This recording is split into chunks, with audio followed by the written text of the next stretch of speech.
السلام عليكم ورحمة الله وبركاته. قبجمتوتا وردفتوتا كينيا إيجا عرلي فيديو هارا كرولوس أورهان تينتلا هارو ولت تشاني تجرا عرت تينتالي كينيا كرولوس أورهان كتا دي دمي في شان تينتلا بيسة توقفا إرا كان دبنو تها أكمو بيكمو يرو دربي كيسا تي واي تينتلا واي إفرانوس في فاطمة دبنيتي توري إفرانوس كيو يجيد كيسا أكا سينيجرو واي سا تينتالي جرا غاما براتي نمو dursun be isa obboleessiisaatiin demirhaaniin seefiidhaan yookaan billawaan diramuun ni mul'ata. Kanaaf dursun be asitti ni du'a. Moo maaltu ta'a iddoo kanatti kan jedhamu kan waliin laallu ta'a. Kanaaf kabajamtoota hordoftoota keenyatti intila keenya haga dhumatti akka daawwattan abdii dhagamna.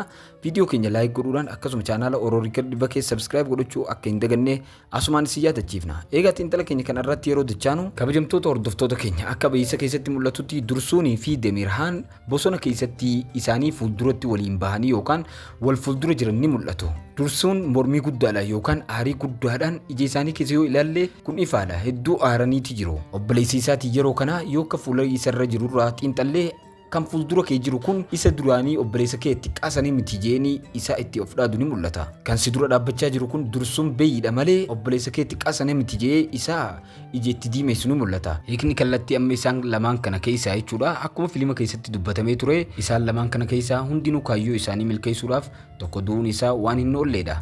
Akkuma beekamu beeysa keessatti demirhaan dursuun seefiidhaan waraaneeti jira. Kabajamtoota hordoftoota keenya yoo dhugaawwan jiran asitti kan laallu ta'e dhugaan jiru guutumatti kanarraa adda ta'uu danda'a. Tarii demirhaan yoo fuula keessa ilaaltan fuulli isaa waan rifaatuu qabuu fi akkasuma tarii haleellaa sana dura ta'uu danda'a innitti aanna. Kanaafuu asitti carraan jiru dursuun du'uu dhabuu danda'a jechuudha. Maaliif jennaan karaa biraatiinis fiilmni sadarkaan isaa waan gabbu'aa jiruuf torbee darbe kana xiqqasho wayyaa'ee sababa kanaaf jecha namoota namni jaallatu keessaa baasuu hin jaallatan. Maaliif jennaan viiyuu fi akkasuma daawwattoonni akka jaallatutti oofan waan ta'eef karaa biraatiin ammoo dursuun bara dhufu keessatti keessaa ba'a jennee yaanna malee ammatti waan keessaa hin baanedha. Garuu ammoo akka seenaa keessa jirutti dursuun beey obboleessisaa demirhaaniin akka dirame yookaan obboleessaa demirhaaniin akka du'u beekamaadha jechuudha. Walumaa galatti diraan dursuun dirame kan beeysa keessatti mul'ate diraa madaa qofa taa'enneeti yaanna.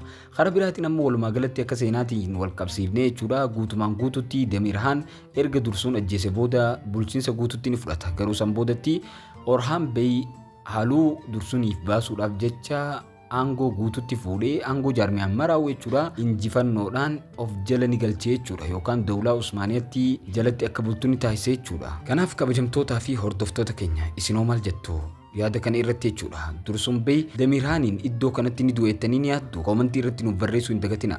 Xiinxalli keenya isinitti tolaa jiraate 10 keessaa meeqa kan ni tuuf koomentii godhuu hin dagatina isiniin jenna. Haga xiinxala biraa qabannee walitti dachaanutti nagayaan nuuf tura isiniin jenna.